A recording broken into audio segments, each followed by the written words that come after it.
Hello, and welcome to Encircled, the Halbe Pocket Podcast. Episode 10, the 28th of April.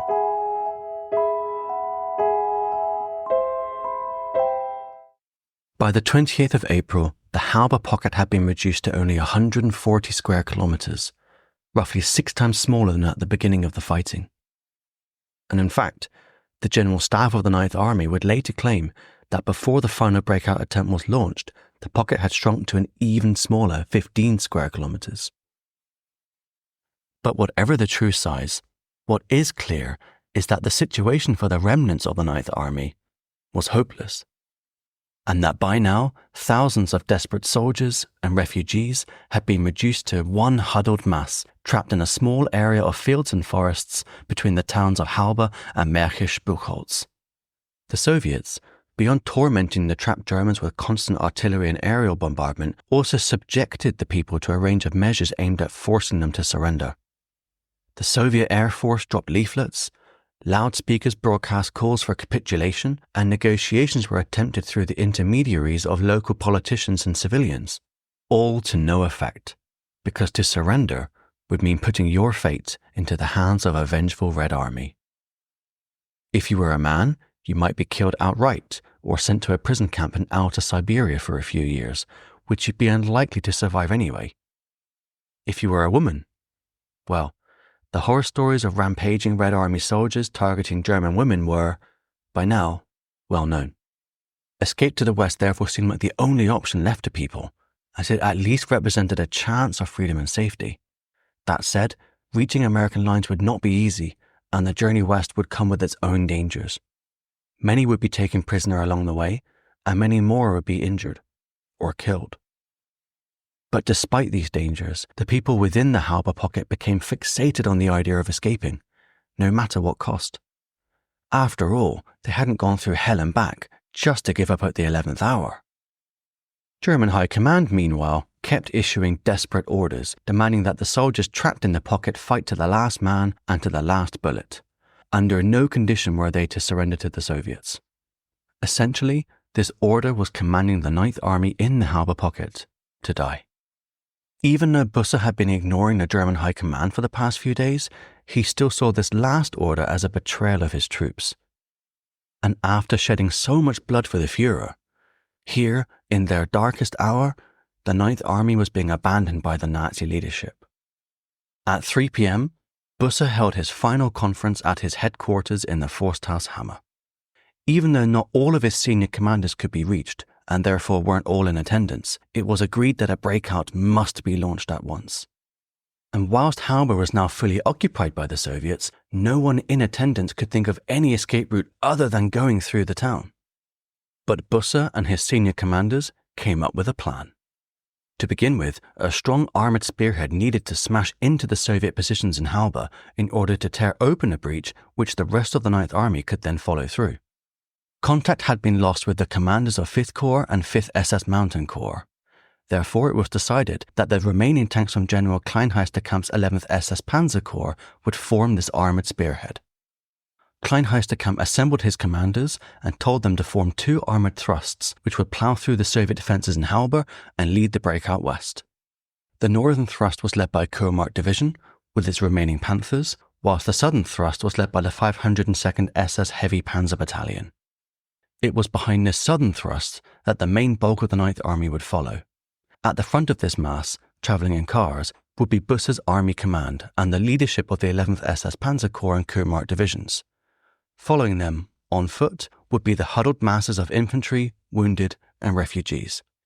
Leadership still clearly had its perks, even in these dark days of the Halbe Pocket. The remaining Ninth Army forces in the pocket were also given roles in the breakout. 5th Corps were to cover the southern flank of the breakout before following 11th SS Panzer Corps through the breach. 5th Corps then had to take over the holding of the breach to enable following units to pass through. 5th SS Mountain Corps would protect the breakout from the east and northeast and then proceed through the breach. 21st Panzer Division, meanwhile, had to cover the breakout from the northwest before then following 5th SS Mountain Corps through the breach. If they made it through, they were to fall under the command of the 5th SS Mountain Corps and act as the final rearguard for the breakout. However, as mentioned before, the commanders of the 5th Corps and 5th SS Mountain Corps couldn't be reached when the breakout plan was devised. So the success of the plan was already shaky from the get-go. If the armoured spearhead managed to break through the town of Halbe, they were to head for the first rendezvous point, the Forsthaus at Marsel between Tornau and Donswalde, west of the Autobahn near Halbe. Here, the lead armoured units were to wait for the rest of the 9th Army to catch up. Once the 9th Army had linked up with the armoured spearhead again, they would all attempt to cross the major road linking Zossen and Bayreuth to reach the Forsthaus-Wunde north of Bayreuth. Then, they were to fight on towards the former Wehrmacht artillery testing grounds at Kummersdorf Gut.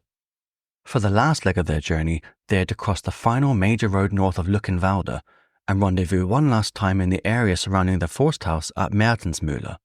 From there, they could break through to reach the 12th Army lines near Belitz.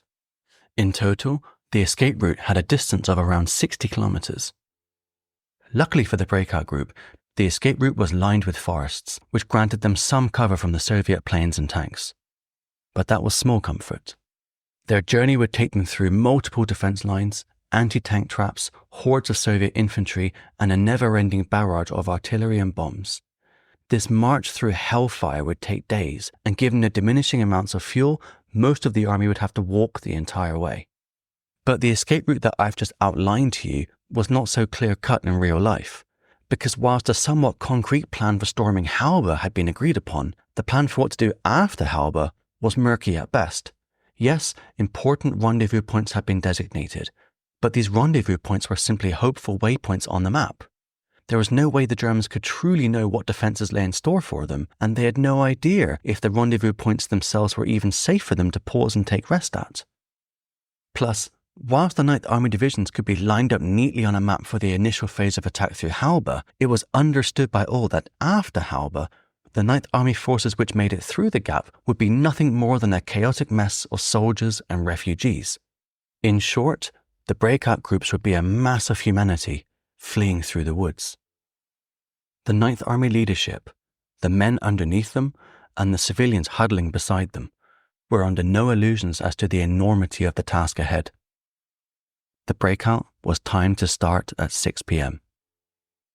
Given the poor state of communications, the breakout attempt was communicated by word of mouth, with the news spreading like wildfire amongst the soldiers and refugees.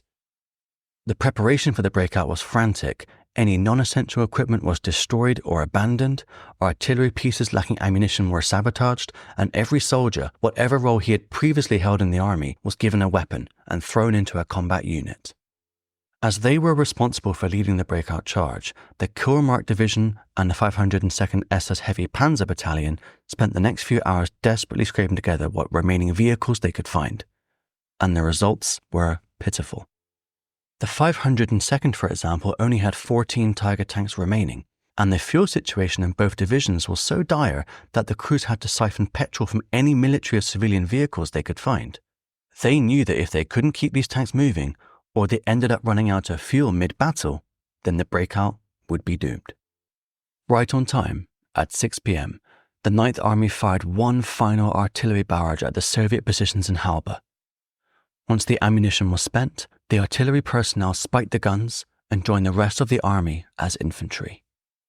It was hoped that this final artillery barrage would soften up the Soviets in Halbe, enabling the two armoured thrusts to punch through, followed quickly by the masses of infantry and civilians. However, the timing of the barrage wasn't exploited for maximum effect, as the large numbers of leaderless units didn't receive the order to march on time or were not able to assemble on time. This meant that the assembled mass of tanks and infantry only finally got moving at 6:30. The tanks led the way, followed by a ragtag bunch of armoured personnel carriers, transport vehicles, ambulances, and staff cars. On the edges of the roads and in between the vehicles marched the soldiers, the Volkssturm, and the refugees. The Soviets in Halbe shook off the German bombardment and waited for the inevitable attack. As the light drew to a close, the lead armoured elements reached the outskirts of Halbe and immediately came under fire. By 9 p.m, the German tanks had managed to penetrate into the town, but it was clear from the strength of the returning fire that the German artillery barrage at 6 p.m. had done little to shake the defending Soviets. The German tanks crossed the train tracks leading into the centre of town, and on Lindenstrasse, at the junction leading to toy pits, the lead tank rammed straight into a waiting anti-tank barricade. The crude barricade, consisting of 2 rows of chopped-down pine trees filled with sand in between, spanned the entire width of the road, and it formed an effective barrier which the tank was unable to break through. The lead tank was now stuck on this trap, and traffic started to build up behind. This was when the Soviets unleashed hell, with wave after wave of grenades and phosphorus grenades being hurled at the Germans from the surrounding houses. The German tanks returned fire, and all of the nearby houses were soon up in flames, casting a bright light in the darkness. To give you an idea of what the initial armoured assault on Halbe was like, here is an excerpt from Oberscharführer Ernst Streng from the 502nd SS Heavy Panzer Battalion. The General issues his orders. Fall in and break through. Clear a way through Halbe and then make for the Autobahn. We thrust forwards, over the railway crossing, keeping to the right and heading for a road flanked by trees on either side. The leading tank platoon and my own crew follow. Walls shake, sharp-edged glass splinters fall out of window frames, and the tanks grind their way through the town. All of a sudden, right in front of us, the first shells explode, sending fragments hissing and howling. We hear the dry crack of machine guns and countless bombs hailing down. There is a brief pause in the firing, and the crowd seems confused. Seconds later, soldiers thrust forwards under the protection of the tanks, cheering loudly. Then darkness finally falls, and with it, panic breaks out. Everyone seeks cover behind the tanks or beside the buildings. The Russians shell us continuously. After some 100 meters, the column comes to a standstill. Kunke radios that he's got about 30 meters short of the anti-tank barrier and is asking for infantry support. I don't have a clear view of the blockade. In the meantime, the streets are choked with trucks and exploding shells. Soldiers and civilians jam themselves in between the trees lining Angerstrasse, which is 30 meters wide. I turn off to the right in order to orientate myself. Enemy shells relentlessly pound the surrounding buildings and the Lindenstrasse. Smoke billowing out from the buildings covers the battleground. Tongues of bright flame leap skywards. Lofts are alight, blazing fires illuminating the ghostly night. The murderous attacks reach a crescendo and total chaos follows. The breakthrough of the Ninth Army has reached its climax. 2 Soviet tanks then appeared behind the anti-tank barrier and started pouring fire into the German tanks, who quickly realized it would be suicide to stay and fight. The 2 leading Tiger tanks were knocked out, but the other tanks in the spearhead managed to withdraw, and they instead bypassed the town to the east. Other elements from the Ninth Army made their own assaults on Halbe, such as the battle group Kraus, which was a ragtag bunch of soldiers and civilians. This group tried to break through via the train station. As Hauptsturmführer Kraus later recalled, there, in front of us, along the railway embankment, stood a red brick building occupied by the Soviets who were busy firing at us with machine guns and artillery. Swiftly scanning the area, I found out what I needed to know. Most of our soldiers were no longer carrying arms. They lay down or stood around in groups, stunned, helpless, or having decided to not do anything to counter the barrage. I was not best pleased. I ordered the other officer to go back and rush our troop along, as I was convinced there was a real possibility of breaking through there and then. I surely didn't want to lose momentum. The Russians on the other side and along the embankment didn't appear to be a significant threat. Yet. I gathered around me a few sergeants, soldiers and civilians. I'll take over now. We're attacking in half an hour. That's our breakthrough. In circumstances such as these, half an hour seems like an eternity, but I needed to wait for my men to arrive, as without them, the likelihood of success was small. I then told those crowding around me that anyone prepared to fight, civilians included, should get ready. Whoever still got a weapon and ammunition should shoot the living daylights out of this position. The rest should shout, "Hurrah!" My command, "Forwards, grenadiers!"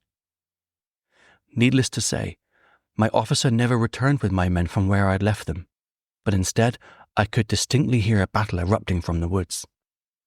The agreed half hour came and went, and I simply couldn't afford to wait any longer, so I decided to break through with the comrades at my side. "Forwards, grenadiers! Forwards!" I shouted. I screamed and charged ahead, and wouldn't you know it, the whole lot of them, soldiers, civilians, women, and children started racing after me towards the Russians.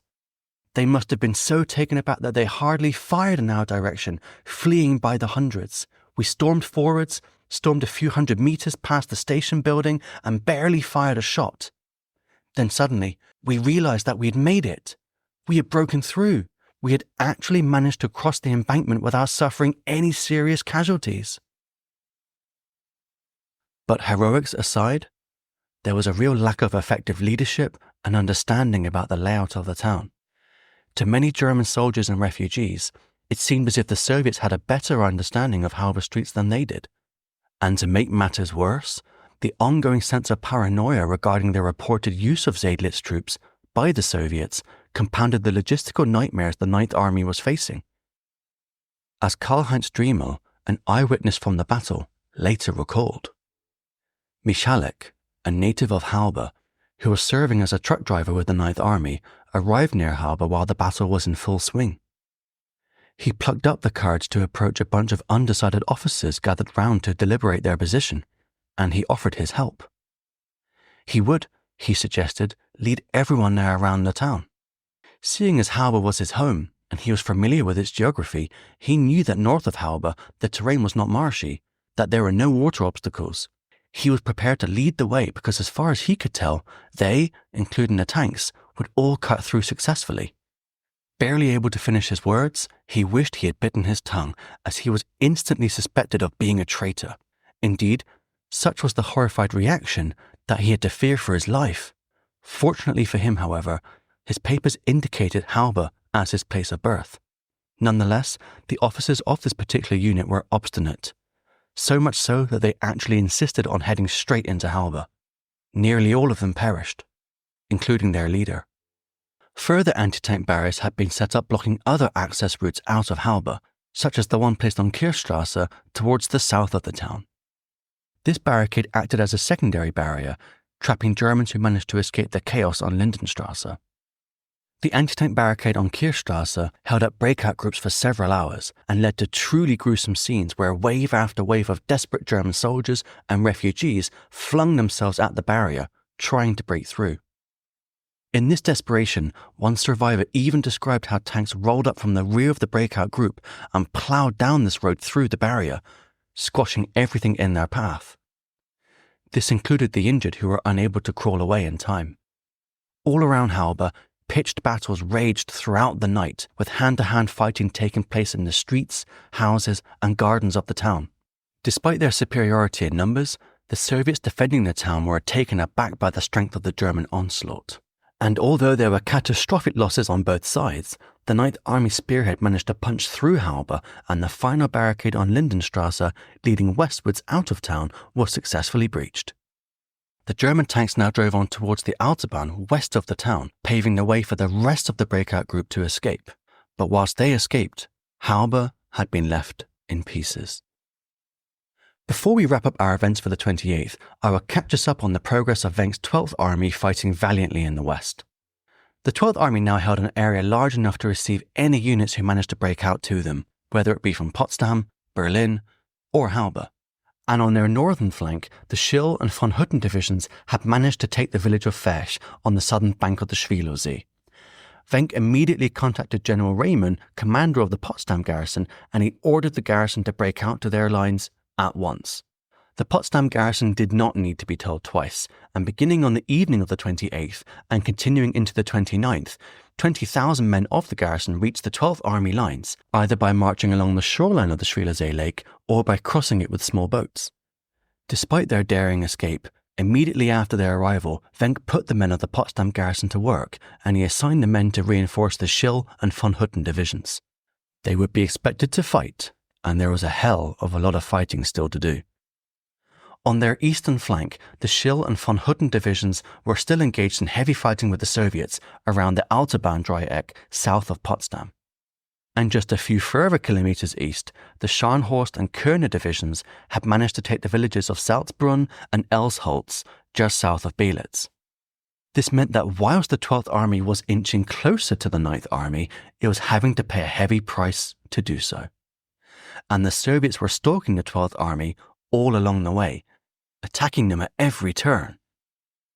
A communication was then sent to the Ninth Army, informing it to concentrate its breakout efforts towards the Belitz area. Here, the 12th Army would try to hold on for as long as possible.